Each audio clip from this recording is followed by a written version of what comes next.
Radio Kapi.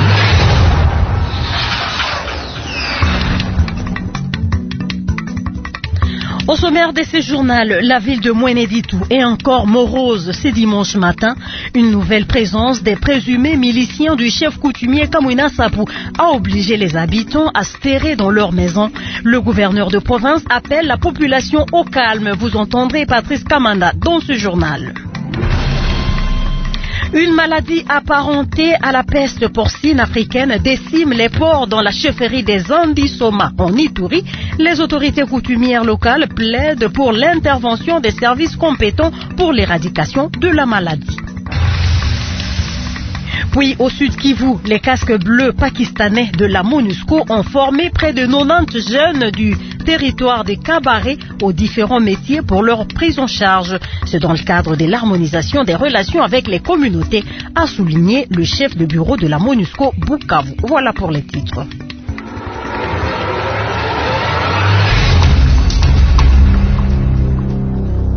Bonjour et bon dimanche à tous. La ville de Mweneditu est encore sous tension ce dimanche matin. Pas de circulation sur les artères et encore moins de marchés. Pas de messe ni de cultes dans les églises. Une nouvelle présence des présumés miliciens du chef coutumier Kamwina Sapou a obligé les habitants à se terrer dans leur maison. Des témoins renseignent avoir vu une centaine de ces éléments dans le quartier Chibangumpata, se dirigeant vers le centre-ville. Mais dans leur parcours, ils se sont trouvés nez à nez au niveau de l'hôtel du parc avec les forces de l'ordre qui les ont repoussés. Quelques blessés sont signalés. Le gouverneur de province appelle ainsi la population au calme. Patrice Kamanda est joint au téléphone par Billy Yvon Lutumba. La première disposition prise, c'est celle de sécuriser la population et leurs biens et appeler la population à la paix, au calme, pour que tout ennemi de la paix au niveau de la province soit bouté dehors. Au moment actuel, avez-vous un quelconque bilan ? Nous sommes en train de suivre la situation de près.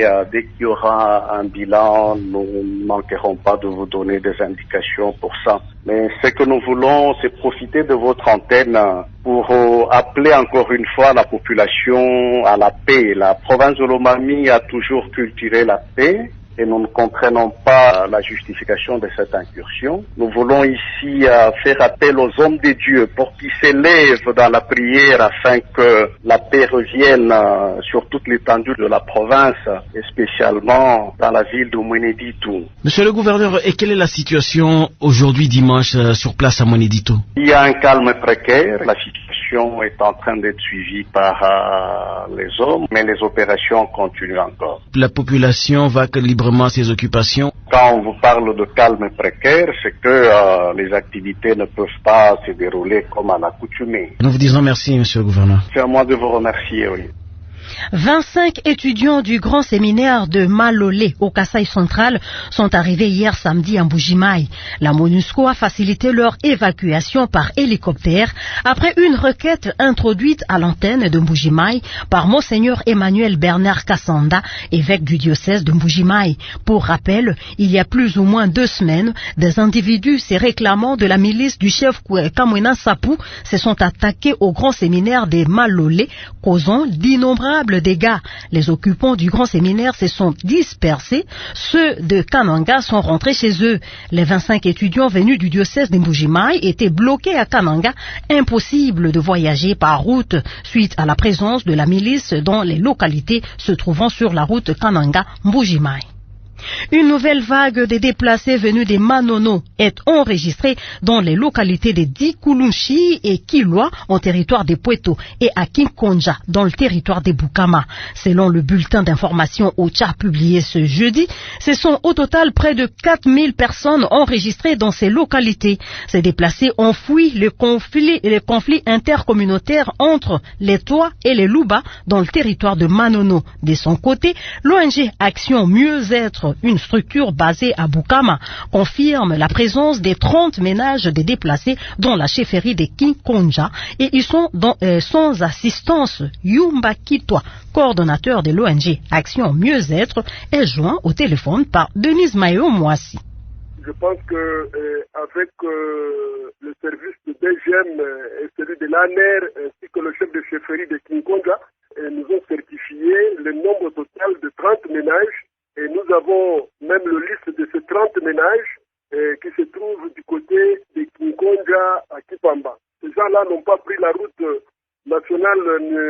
pour arriver à Moulongo ou soit à Kiolo. Mais ces gens-là, ils ont traversé le fleuve Congo et puis de Malembankulu, ils sont allés à Kinkonja. Les autres sont des menaces d'accueil, mais les autres se trouvent auprès de chefs de localités qui sont en train de peser de tout leur poids à gérer toutes les nécessités déplacées de Manono qui se trouvent dans leurs entités administratives.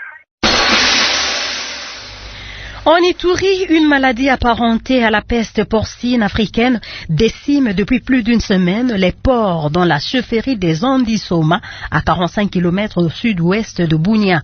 Cette situation inquiète les autorités coutumières locales pour la santé humaine car certains habitants consomment la viande de ces porcs affectés. Le chef coutumier plaide pour l'intervention des services compétents afin de juguler cette maladie des porcs car le porc constitue la principale économie de cette entité qui se relève des affres et des conflits armés de l'Ituri. Isaac Remoyope pour les détails. Une dizaine de porcs est déjà morte depuis plus d'une semaine dans cette entité. Selon des sources locales, cette maladie se manifeste notamment par la diarrhée qui tisse ses bêtes après 2 ou 3 jours. Ce symptôme s'apparente à celui de la peste porcine africaine qui est très contagieuse. Le chef de la chefferie des Andisoma indique que la population redoute les ravages de leurs porcs qui constituent la principale économie de cette entité. Plus de 10 000 têtes de porcs sont enregistrées dans cette chefferie. Selon des sources locales, cette famille sur 10 y pratique l'élevage des porcs. Le chef Erabo Mangilio redoute aussi les conséquences de cette maladie sur la santé humaine. Il précise que certains éleveurs mangent la viande des porcs qui meurent de cette maladie. D'autres abattent les porcs qui manifestent déjà les symptômes de cette maladie et commercialisent la viande. Tous nos efforts pour rejoindre l'inspecteur de l'agriculture, pêche et élevage en Ituri sont restés vains. Jusque-là, il est difficile de confirmer ou infirmer si cette maladie constitue un danger pour la vie humaine. Bunia, Isaac Remoyope, Radio Kapi. Sud Kivu, près de 90 jeunes du territoire des Kabare viennent d'être formés aux différents métiers pour leur prise en charge. Ce sont les casques bleus pakistanais de la MONUSCO qui ont assuré cette formation pendant 2 mois et dont la clôture est intervenue hier samedi à Kavumu. Le chef de bureau de la MONUSCO Bukavu parle de l'harmonisation des relations avec les communautés pour un développement durable. Emmanuel Elamejiwa Kabedi, reportage. Ils sont au total 89, jeunes de groupements de Bougore et Mitimudaka en territoire de Kabare. Parmi eux, une dizaine de filles, 10 éléments de la police et 9 militaires de FARDC.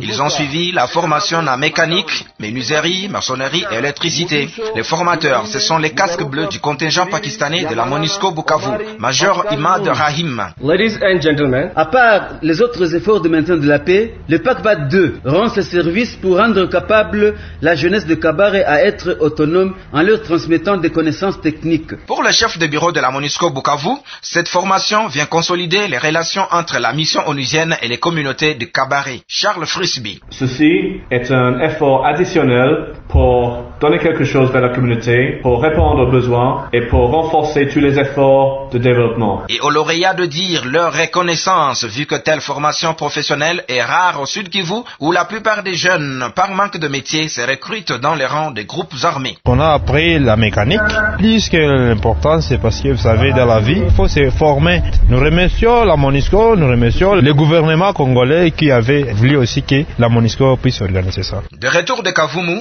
Emmanuel Elamejiwa Kabedi, Radio Kapi.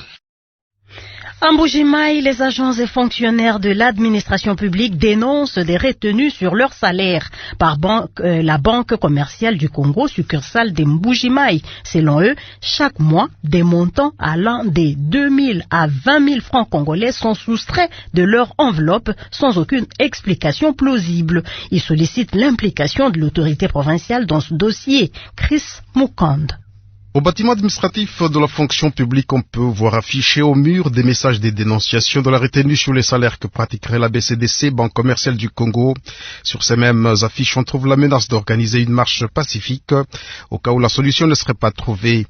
Léon Kankolongo, président de l'intersyndicale de la fonction publique du Kasaï oriental, fustige le silence des responsables de la BCDC, voire des autorités au niveau de la province. La BCDC fonctionne sur les salaires des agents et fonctionnaires de l'État, une somme allant de 2 000 jusqu'à 20 000 francs, sans justification aucune. Mais voilà la taille de notre enveloppe. Quand il y a déjà retenu dans ce sens-là, c'est déjà une façon de tuer d'une manière ou d'une autre les agents et fonctionnaires de l'État. Nous avons mené toute la démarche pour entrer en contact avec le responsable de la dite institution bancaire et il n'y a aucune justification jusqu'au jour d'aujourd'hui. Et au niveau même de l'autorité provinciale, nous avions écrit depuis le 17, notre lettre reste lettre morte.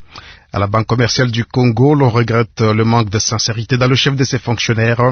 L'on explique que ces agents ont reçu des cartes bancaires et devraient payer pour cela. Beaucoup ne s'acquittent pas de bon gré. Il y en a qui ont totalisé plus de 5 mois sans rien verser. C'est ce qui justifie à ce jour ces retenues. Chris Mukand, Mbujimaï, Radio Kapi. Et pour terminer, sachez que le gouverneur de la Tchoapa, Cyprien Lomboto, déchu en octobre dernier par une motion de défiance de l'Assemblée provinciale, vient d'être réhabilité dans ses fonctions. C'est à la faveur de l'arrêt de la Cour constitutionnelle rendu ce vendredi ici à Kinshasa. L'intéressé avait introduit un recours en annulation de cette motion jugée de non recevable et d'anticonstitutionnelle. À cet effet, Cyprien Lomboto se prépare à retourner à Bouende en vue de reprendre ses fonctions. Il invite ainsi la population et tous ses collaborateurs à l'unité afin de reconstruire la province de la Tchoapa. Le gouverneur réhabilité a été joint par Paul-Richard Malengela Makulu. Oui, je le confirme. La motion de l'Assemblée provinciale a été jugée non recevable et anticonstitutionnelle. Donc, je confirme que c'était réhabilité. Et quelles sont donc les conséquences de votre réhabilitation? Je prends un exemple banal et un exemple simple. On a constaté que ce n'était pas vous le voleur, vous n'avez pas volé. Vous n'allez pas en prison, on vous libère et vous rentrez chez vous. Et à quand votre retour à Boende pour reprendre vos fonctions? Incessamment. Alors, quel est le message que vous adressez à vos administrés, à votre population? Les administrés de la Tchoapa, ce n'est pas le moment d'aller en guerre. Nous devons nous mettre ensemble parce que nous avons un défi à relever. Le défi à relever, c'est quoi? C'est le développement de la Tchoapa. Et nous sommes 26 provinces aujourd'hui. Il ne faudrait pas que Tchoapa soit à la traîne. Les fils de la Tchoapa doivent se mettre ensemble pour se donner au travail. Nous avons la même culture. C'est un atout majeur pour que nous puissions tous regarder dans la même direction que de créer des foyers de tension inutilement. Le rapporteur adjoint de l'Assemblée provinciale de la Tchoapa indique que son institution se soumet certes au caractère inattaquable des arrêts de la Cour constitutionnelle. Toutefois, les députés provinciaux promettent d'initier à nouveau une motion contre Cyprien Lomboto, a rassuré Adrien Matela, car selon lui, la motion rejetée était fondée et conforme à l'article 146 de la Constitution. Voilà, c'est la fin de ce journal qui a été coordonné par Mireille Boukasamokindi sous la supervision de Ben Kabamba. Mimi Kindu Acoustique était à la mise en onde et moi, Lucien Banzemboula, à la présentation. Merci de nous avoir suivis.